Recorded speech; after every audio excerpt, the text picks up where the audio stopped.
What's up guys, and a very warm welcome to Kuwait Airways first class. Tonight it was a super short connection. I ran straight through to the plane, so you'll forgive the introduction inside the seat itself. I've been looking forward to this one for quite some time. I think it's fantastic value first class and a very new product at that, so join me. This one's going to be pretty awesome. Well, as mentioned, it was a mad dash through to the gate after a late connecting flight in from Dubai due to the sandstorms. First up, it was that famous turn left upon boarding down into first class. The onboarding experience was a little bit odd. I'm not sure if they were quite ready on board for passengers to come along. The seats, however, looked amazing and were set out in a 1-2-1 configuration with business class just behind in a 2-2-2. There's no other way to describe the room on board other than absolutely palatial. Never before have I flown in a seat where you step in past two double doors into the suite itself. One of the biggest challenges can be capturing it on the camera. This slightly wide angle shot just here will give you a bit of an idea of the sheer amount of room available. It was absolutely mind-blowing. In front of the seat was an ottoman with a large amount of storage contained within it. This did look almost large enough to have fit my cabin luggage inside. This also doubles up as an additional seat if you want to dine with a guest as well. More on that a little bit later on. They also had a range of different charging points, all within very easy reach, and some smaller storage just down to the side of the seat as well. For much larger items, this could go within the smaller wardrobe space. They had hanging space here for a couple of shirts, and this was also ideal for shoes as well.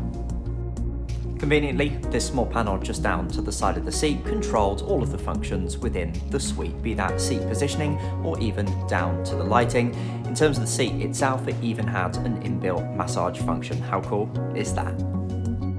Just to show you a little bit more of the cabin, as previously mentioned, 1-2-1 in terms of layout. The central divider did go down for those seats in the middle, making them ideal for people traveling together. I was waiting some time before the initial service started, so this was a good time to check out the entertainment on board. First things first, another big storage area just down to the side of the seat, this side on the main armrest. That then revealed the location of the headset, which overall felt pretty good in terms of quality. Due to the size of the suite, a touchscreen would certainly not have been a good option just here, of course. So all of the controls were just down to the side in the armrest. The control panel itself could be taken out and controlled directly on the touchscreen itself. Alternatively, the side-to-side buttons could be used to control the main screen as well. Overall, the content was decent and featured a range of different recent movie releases.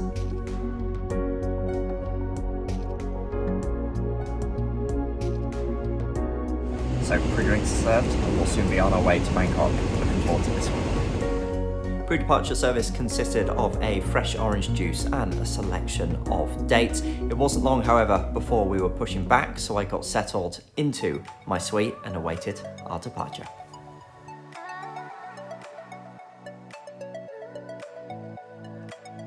As we turn onto the runway, I will soften the audio so you can enjoy this fantastic sound of the 777 spooling up and taking off out of Kuwait.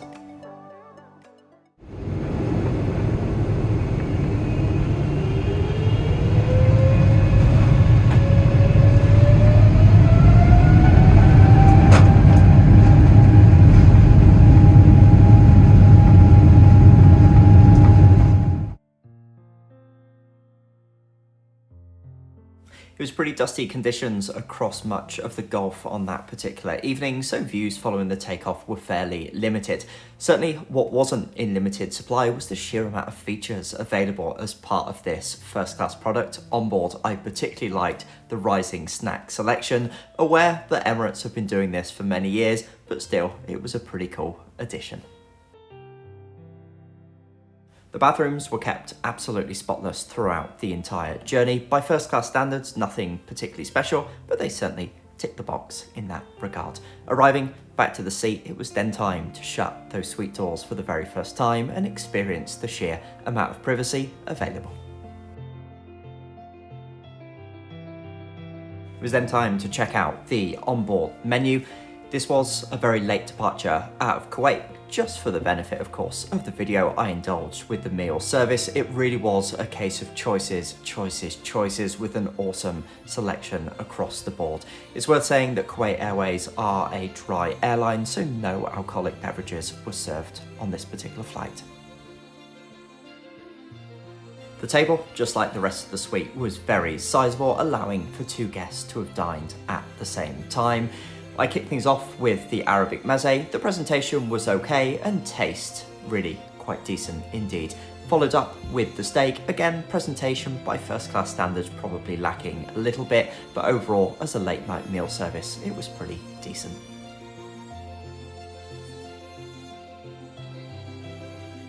Given the late departure, I was certainly glad of a very efficient meal service. Following this, the crew kindly made my bed up for me. And yes, just as a reminder, we are still on board an aircraft just here. The space afforded overall with the bed was absolutely unbelievable. So that is the meal service out of the way. It's got very late, so it's now time to settle down for a few hours rest before landing into Bangkok. Never again, I don't think, will I ever go to sleep on a plane again with the bedside table next to me. The amount of space is truly fantastic. See you tomorrow. I woke to some beautiful morning views out over Southeast Asia as we were just starting our descent into Bangkok. I've always preferred to maximise the amount of sleep on board, so instead of waking early for breakfast, I made do with a drink from the rising snack selection before we turned on to final approach into Bangkok. So my very first long-haul experience with the airline and my first experience of flying first class with them. What were my thoughts? Overall, enough cannot be said about this particular hard product. To have this amount of space on board was truly unbelievable. All packaged together for around 4 times cheaper than many other airlines, even in their business class offerings on the route between Dubai and Bangkok. In terms of service, I'm always a little bit reluctant in these post-COVID times to analyse airlines' performance too much in this area, with many of them still ramping up their service models on board again. In terms of the costs, I paid less than $1,500 for this return between Dubai and Bangkok. I use Skyscanner as I so often do for finding this particular hidden gem. I'll pop a link in the description below so you can click through and check out a few flights for yourself. I'm also going to make a video to show you exactly how I booked this flight. You can click on that now in the bottom left hand side of the screen. Guys, as ever, thank you so much for watching. Remember to subscribe to keep up to date with the channel, and I'll see you in the next one.